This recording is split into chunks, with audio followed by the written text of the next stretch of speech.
जी।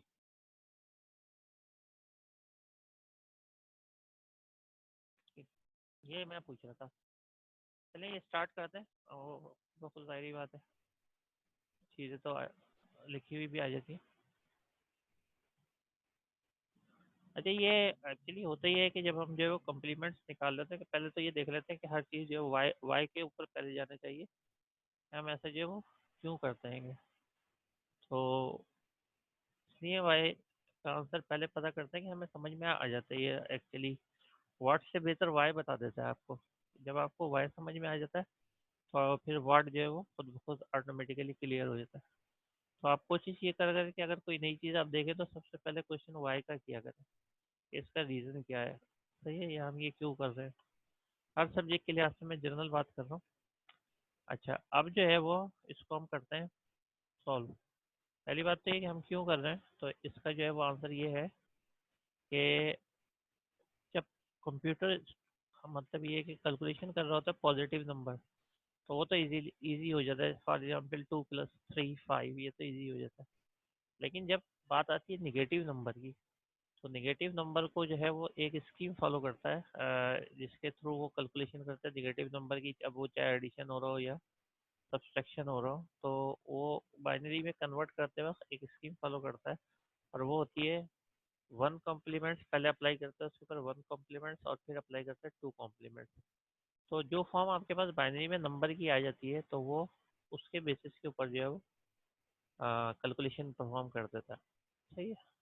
तो ये जब भी नेगेटिव नंबर होता है तो इस किस्म की जो है वो कम्प्लीमेंट्स या कन्वर्जन जो है वो ज़रूरी होती है।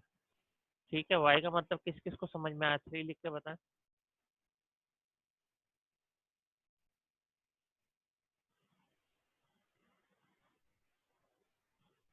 मेरी आवाज़ आ रही है?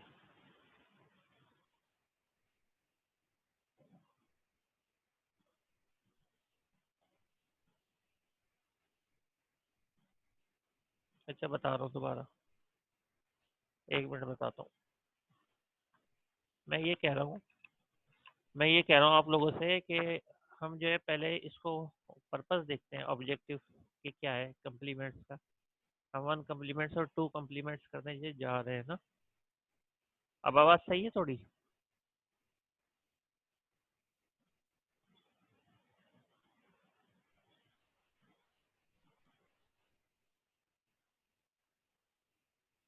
अच्छा, तो हम जो है वो कम्प्लीमेंट्स करने के लिए जा रहे हैं, तो पर्पस क्या होता है? पर्पस ये होता है कि कंप्यूटर जब आपके पास पॉजिटिव नंबर होता है वो तो वो स्टोर कर लेता है, सही है, विदाउट कन्वर्जन वगैरह उसके इतनी ज़रूरत नहीं पड़ती।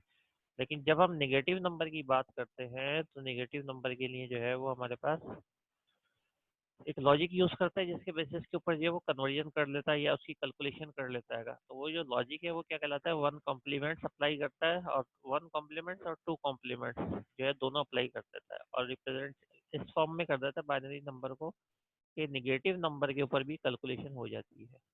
ये ऑब्जेक्टिव है, ये पर्पस है, ये वाई का आंसर है। जरा 4 लिख के बताएं।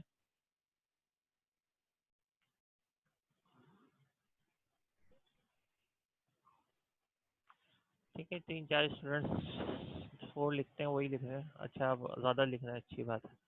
अच्छा देखें होता क्या है, अब देखें प्रोसीजर देख लें, प्रोसीजर समझ लें। बात ये है कि कोई नंबर होता है, सही है, कोई नंबर होता है, उसके ऊपर हम जो वन कॉम्प्लीमेंट अप्लाई कर रहे होते हैं और टू कॉम्प्लीमेंट अप्लाई कर रहे होते हैं। देखें इसमें प्लस नंबर है ना, प्लस के ऊपर कोई चेंजेस नहीं आ रही होती। प्लस के अंदर ये नंबर है तो ये भी एज इट इज रहेगा, टू कॉम्प्लीमेंट्स में भी रहेगा ना। मसला ये आता है कि जब निगेटिव नंबर होता है ना, पहली बात तो ये है कि निगेटिव नंबर के लिए ये किया जाता है, इसको हमेशा याद रखिएगा कि पहली वाली बिट, ये जो हमें नजर आ रही है पहली बिट, अगर 0 है तो कंप्यूटर स्टोर पॉजिटिव नंबर को जो है वो ऐसे करता है, या कंप्यूटर समझता है ऐसे कि इसमें वो हमेशा 0 रखता है, इसका मतलब पॉजिटिव नंबर है। यानी पहली इस बिट से पता करता है कि पॉजिटिव है या नेगेटिव।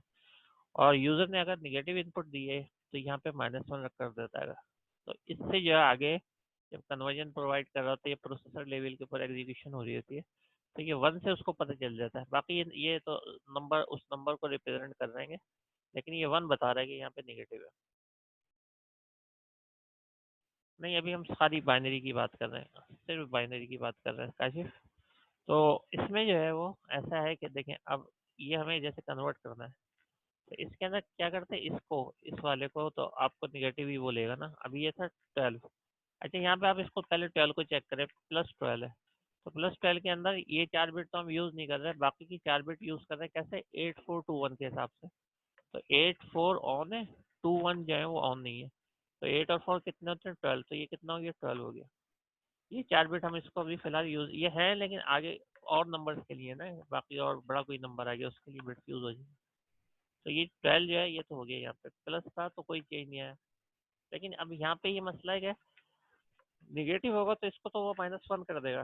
ठीक है, निगेटिव होगा इसको तो -1 कर देगा, बाकी नंबर्स को ऐसे ही रखेगा। बाकी देखें इसके अंदर जब हमने अभी कैलकुलेट किया था 12, 12 के अंदर चारों बिट जीरो थी, फिर 11 था, यानी 84 ऑन था और 21 जीरो था। 8421 वाला स्विच अभी हम जहन में लेके आ जाए वो कर रहे हैं। सही है। तो ये दोनों 8 और 4 12 हो जाते हैं, तो इसलिए ये 12 था। यहाँ पे भी वही है, लेकिन यहाँ पे एक बिट को छोड़ के बाकी सारा काम वही हो रहा है। ये आपके पास जो है 3 0 है, फिर ये 12 है। सही है। 8 और 4 12 और ये 0 0। इसका मतलब ये वाली किसके लिए यूज़ हो रही है? ये वाली जो निगेटिव या साइन के लिए यूज़ हो रही है। ठीक है। नॉर्मली हम किसको निगेटिव को क्या कहते हैं लैंग्वेज के अंदर, या उस जो जनरल वर्ड है वो कहलाता है साइन का। और वैसे क्या होता है? अनसाइन का। तो आपने देखा होगा C# के अंदर के साइन और अनसाइन भी होते हैं। तो जहाँ पे साइन का वर्ड आ जाए तो इसका मतलब हम उसके अंदर निगेटिव नंबर भी यूज़ कर सकते हैं उस डेटा टाइप में, जहाँ पे भी साइन का वर्ड आ जाए। ऐसे नॉर्मली जो है वो आप अनसाइन का होता है। तो अब अगर आप देखें क्या प्रोसीजर है, तो गौर से देखिएगा। ये नंबर गिवन है, ये वही नंबर है, 4 0 है, 2 1 है और 0 0 12 भी है। अब देखें सबसे पहले ये करते हैं कि इसके अंदर ये वाला तो 1 हो गया, जो कंप्यूटर कर रहा होता है साइन मैग्नीट्यूड के लिए। बाकी बिट 3 0 ऐसे ही लिख देता है, 1 1 0 0 ऐसे ही लिख देता है। सही है। तो ये वाला ये तो आपके पास हो गया। ठीक है। अब क्या करते हैं कि इसको जो है वो इन्वर्ट करता है। इन्वर्ट, वन कम्प्लीमेंट का मतलब होता है इन्वर्ट करना। ठीक है। वन कम्प्लीमेंट का क्या मतलब होता है? इन्वर्ट करना। तो इन्वर्ट क्या करता है? इन्वर्ट ये हर बिट को करता है। इवन ये कि अगर आप इसको इस फॉर्म में लिया तो ये इन्वर्ट करेगा तो ही आपके पास 1 आएगा ना यहाँ पे। अब देखें ये इन्वर्जन कैसे हुई है।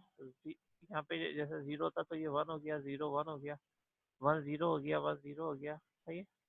और 0 जो है वो 1 0 1 0 1। और ये वाला जो था वो ये 1 ही रहा। तो इसका क्या मतलब है? इसका क्या मतलब है कि आप बस सिंपली उस नंबर को, बल्कि आप इस 1 को यहाँ से नहीं देखें, इस 1 को यहाँ से देखें। तो यहाँ से हमने क्या करा, यहाँ से हर चीज़ को जो है इन्वर्ट कर दिया, यानी इस 0 को भी इन्वर्ट करा। तो ये क्या कहलाएगा? sin 1 complement.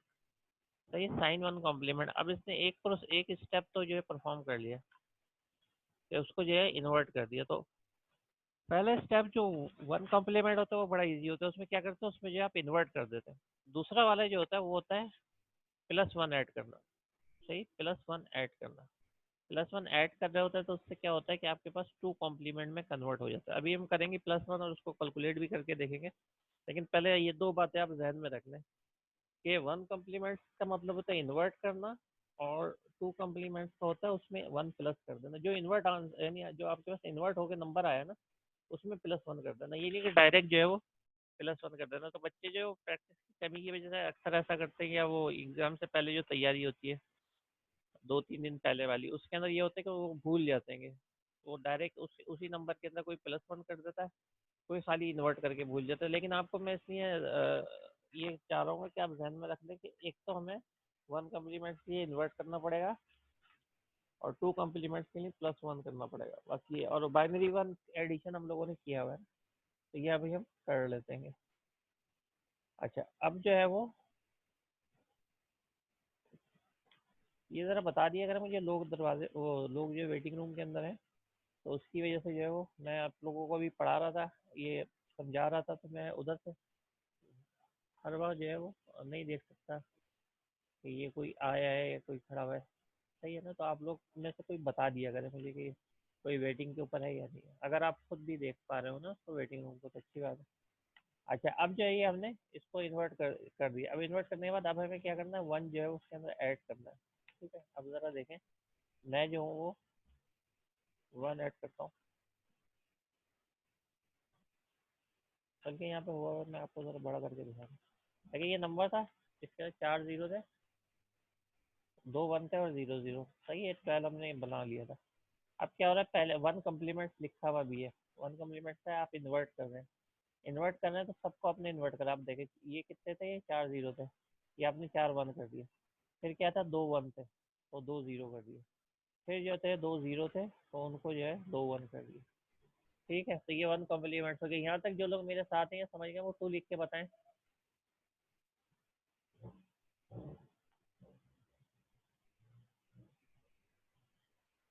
ठीक है, ये अभी हमने एक स्टेप परफॉर्म कर लिया है।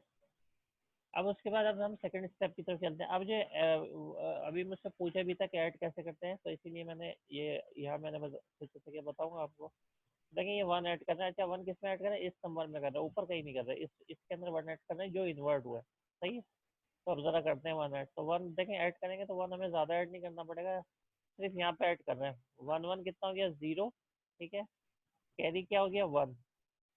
जब कैरी वन हो जाता है तो अगेन हम करते हैं वन वन, अगेन जीरो हो गया, फिर क्या हो गया, कैरी वन।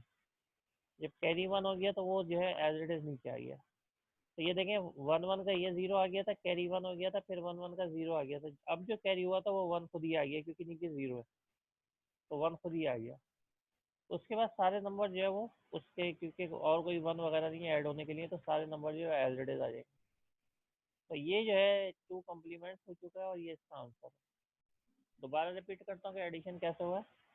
ये हमारे पास नंबर था, पहले हमने क्या करा, इसको पूरे को इन्वर्ट करा। सही है, ये नंबर गिवन था, तो ये क्वेश्चन था, उसको साइन हमने करने के लिए वन कम्प्लीमेंट करा, और वन कम्प्लीमेंट क्या करता है, इन्वर्ट कर देता है। तो ये पूरे नंबर को हमने जो है वो इन्वर्ट कर दिया। पूरे नंबर को इन्वर्ट जो है वो हमने यहाँ पे भी किया हुआ है, अगर आप चाहें वहाँ पे यहाँ पे भी देख लो। ये चार जो है जीरो है तो चार वन किए हैं। सही है, उसके बाद जो है दो वन है तो दो जीरो किए हैं, फिर दो जीरो है तो दो वन किए। अब इसमें एक ऐड करना है, यानी इसके अंदर जो वन ऐड करना है।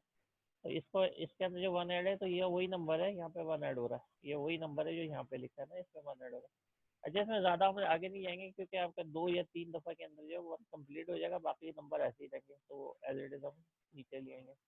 तो वन वन का देखिए, ये वन वन का वन, कैरी वन। अच्छा, वन वन का जीरो और कैरी वन है। ठीक है, फिर वन वन का जीरो और कैरी वन है, लेकिन अब जो कैरी वन है उसके नीचे जीरो है तो वो वन ऐसे ही आ जाएगा, और बाकी नंबर जीरो और ये वन वन वन ये आ जाएगा। तो ये आपका जो आंसर हो गया।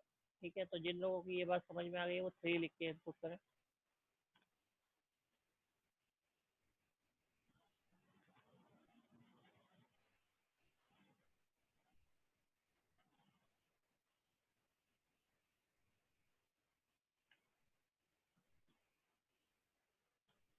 ठीक है, रिपीट कर देता हूँ मैं। कुछ बच्चे रिपीट का भी कहना है, हम जरा गौर से सुनना। कोई नंबर गिवन होता है, सही है, और उसको जो है हमने क्या देखना है,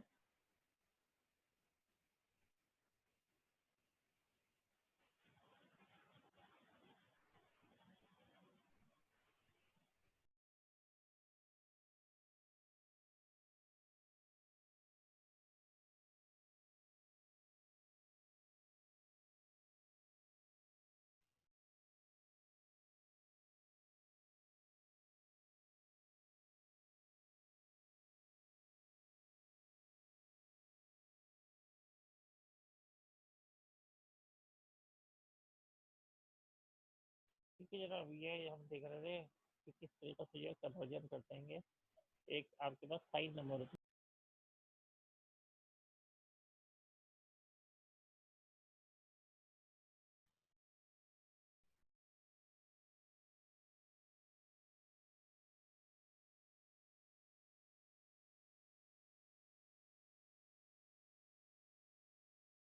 मैंने इन कर दिया समीर और नमान। अच्छा, हम लोग ये बात कर रहे हैं, वो ये कर रहे हैं कि इसको जो है ना, एक नंबर है उसको और वो निगेटिव साइन हमेशा याद रखें, निगेटिव को कहेंगे जब भी आपको कहा जाए sine, sine I N T. सही है, एक अनसाइन होता है वो पॉजिटिव पॉजिटिव होता है। सही है, कोई साइन ही नहीं है, साइन सिर्फ नेगेटिव को कहते हैं। तो ये बात याद रखिएगा, लैंग्वेज के अंदर आप प्रोग्रामिंग फंडामेंटल पढ़ लो तो वहाँ पे आ जाए कि अनसाइन तो नॉर्मल होगा, साइन जैसे फॉर एग्जाम्पल खाली आइडेंटिटी लिखते हैं। सही, तो इसका मतलब वो साइन है, उसके अंदर क्योंकि इंटीजर के अंदर नेगेटिव और पॉजिटिव दोनों आते हैं। लेकिन जब आपके पास अनसाइन होता है तो वो सिर्फ जीरो से स्टार्ट होकर पॉजिटिव नंबर में जाता है। अच्छा, हमारे लिए साइन था, ये तो आपके पास -12 था, ये तो हमने बता दिया कि 12 किस तरीके से हम लेके आए। हम जो है ये वाला था 8421 लेके ये 84 ऑन करा और 2100 कर दिया, तो ये 12 हो गया। बाकी जो बिट्स है आपकी, एक बाइट है ना, तो 4 0। पहले स्टेप में हमने क्या करा, इन्वर्ट कर दिया। इन्वर्ट कैसे करा, 1 1 1 1 0 0 1 1 कैसे करा, ये चार क्या थे, जीरो थे, तो चारों को 1 कर दिया। फिर दो जो थे वो 1 थे, तो दो को 0 कर दिया, और दो 0 थे तो दोनों को 1 कर दिया। ये क्या हो गया, ये जैसे आप इन्वर्ट करेंगे एक स्टेप हो चुका, और ये कहला रहा है 1 कॉम्प्लीमेंट। सही। अब हम बात करते हैं 2 कॉम्प्लीमेंट। ये 2 कॉम्प्लीमेंट उससे भी ज़्यादा आसान होता है। आपने खाली एक 1 प्लस कर देना है, जो आपका आंसर आया ना इन्वर्ट करने के बाद, उसमें 1 प्लस कर देना है। तो जब हम 1 प्लस कर देंगे तो 1 1 का 0 कैरी 1, 1 1 का 0 फिर कैरी 1, 1 0 1, यानी अब कोई कैरी नहीं हो रहा तो हम डायरेक्ट 1 लिख देंगे। बाकी एज इट इज आ जाएंगे क्योंकि आगे 1 खत्म हो गया। तो ये फाइनल आंसर है। ठीक है, अब मुझे जो अगेन मैंने रिपीट इसलिए करा कि कुछ बच्चे कह रहे थे रिपीट कर दे, तो अब जो है वो सब जिनको समझ में आएगा वो 6 लिख के बताएं कंप्लीट, क्योंकि मैंने 2 3 दफ़ा रिपीट करा ना, तो उम्मीद है जो लोग नए आए होंगे वो लोग भी थोड़ा थोड़ा समझ गए होंगे बात। और 2 दिन रिपीट करने का ये मतलब होता है कि अगर आप कंसंट्रेट या फोकस नहीं है तो आ जाएं, एक दफ़ा में नहीं तो दूसरी दफ़ा में आ जाएं। क्लास में भी ऐसे ही होता है कि आप लोग बैठे बैठे कहीं चले जाते हैं तो फिर वो दूसरी दफ़ा अगर रिपीट हो बात तो आ जाते हैं। तो बहरहाल यहाँ पे जो है वो क्लास नहीं है, लेकिन आप लोगों को खुद आपकी जिम्मेदारी है थोड़ा फोकस रहा करें। मैं पहले भी कहता रहा हूँ सबसे ज़्यादा इम्पोर्टेंट किसी भी पढ़ाई के लिए फोकस होना है। अच्छा, जो अभी भी 1 लिख रहा है तो वो थोड़ा रिकॉर्डिंग देख लीजिएगा, क्योंकि मैंने तो 2 3 दफ़ा समझा दिया है, और इसको देख। अच्छा जी, अब जो है हम थोड़ा सा टॉपिक चेंज कर रहे हैं, computer architecture. I think so ये हमने लास्ट टाइम स्टार्ट नहीं किया था, और वी हैव स्टार्टेड दिस। अगर हमने स्टार्ट नहीं किया था तो आप लोग जो है वो 0 लिख दें। ठीक है, गुड। ठीक है। अच्छा, अब ज़रा सुनिए, कंप्यूटर आर्किटेक्चर जो है वो है क्या। कंप्यूटर आर्किटेक्चर सिंपल ये है कि एक जैसे घर का आर्किटेक्चर होता है ना, कि इनसाइड वो अगर बन रहा हो तो उसके अंदर क्या होता है, उसके अंदर जो भी आप उसकी कंस्ट्रक्शन वगैरह कर रहे होते हैं, तो उस हवाले से जो आप उसको आर्किटेक्ट बनाते हैं और उसको जो है वो डिज़ाइन वगैरह करते हैं। तो इस चीज़ को जो हम कंप्यूटर आर्किटेक्चर कहते हैं।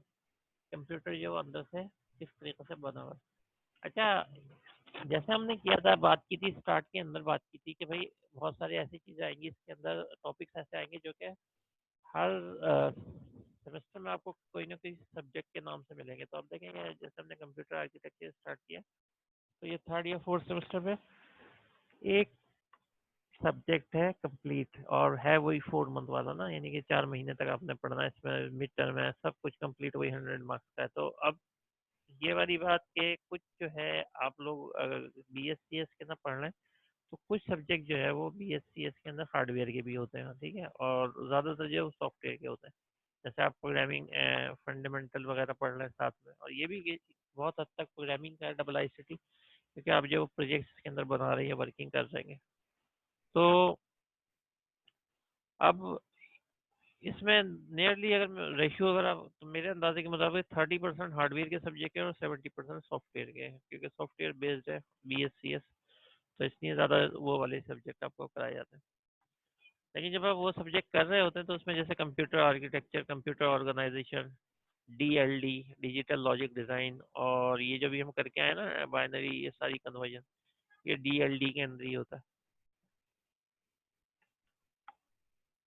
अच्छा, अब कंप्यूटर आर्किटेक्चर की तरफ आते हैं। कंप्यूटर आर्किटेक्चर यानी कंप्यूटर अंदर से जो है उसका स्केलेटन, अगर आप समझें स्केलेटन, हम लोग ह्यूमन बीइंग होता है, हमारा स्केलेटन होता है एक्चुअली, उसके ऊपर सब कुछ डिपेंड करता है। अगर आपके पास स्केलेटन की जो हाइट होती है वही आप लोगों की हाइट होती है, सही है। उसके अंदर ये नहीं है कि स्केलेटन जो है वो छोटी हाइट का और आप लोग बड़ी हाइट के, ऐसा कुछ नहीं होता। तो इसका मतलब ये कि टोटल ओवरऑल जो इंटरनल स्ट्रक्चर है वो उसी को हम कंप्यूटर आर्किटेक्चर कह रहे होते हैं। तो इसमें देखें, इसमें जो है मेन पार्ट उसके हमने बोला था, ये बात की थी जब हम जो है एक वो वाली फिगर पढ़ रहे थे जो कि स्टार्ट में, और हम जो है वो ये कह रहे थे उसमें कि ये जो है बार बार आपके काम आएगी ना। तो उस हवाले से अगर हम बात करें, ये मैं अगेन उसको ओपन कर लेता हूँ दूसरी विंडो में।